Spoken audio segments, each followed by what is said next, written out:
Sa mga vegetarian dyan, eto po, tamang-tama. Napakasarap, simple lang at madaling lutuin at saka budget friendly. Tamang-tama din to ngayong Holy Week sa mga ayaw ng karne. Eto po, tara umpisahan na natin ang magluto. Unang-una ay meron tayong isang bunch na kangkong dito. Lutuin na natin bago masira. Ang mahal pa naman nito. So, i-trim lang natin itong kanyang stems at hugasan ng maigi. At kailangan din natin ng tofu.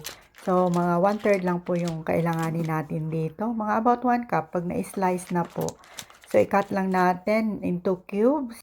Ayon sa karamihan, budget friendly daw dahil tofu lang. Pero ang presyo nito mas mahal pa sa kalahating kilong ground beef. Yes po, talagang mahal din ang tofu. So, dito sa ating wok ay magpainit lang tayo ng mga 1/3 cup of oil. And then, ipipito muna natin itong ating na-cubes na tofu hanggat sa maging golden brown and crispy. At pagkatapos nito ay isang tabi muna natin. Mag-iwan lang ng konting cooking oil dahil igigisa natin itong ating mga spices tulad nitong bawang. Sulutuin lang natin hanggat sa bumango. At isunod na natin itong ating sibuyas. Ipagpatuloy lang ang paggigisa hanggat sa mag-caramelize na itong onion.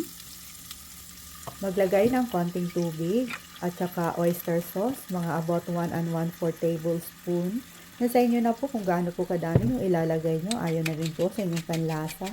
At naglagay din tayo ng konting ground pepper. So, mix lang natin at saka idagdag na natin itong ating kangkong.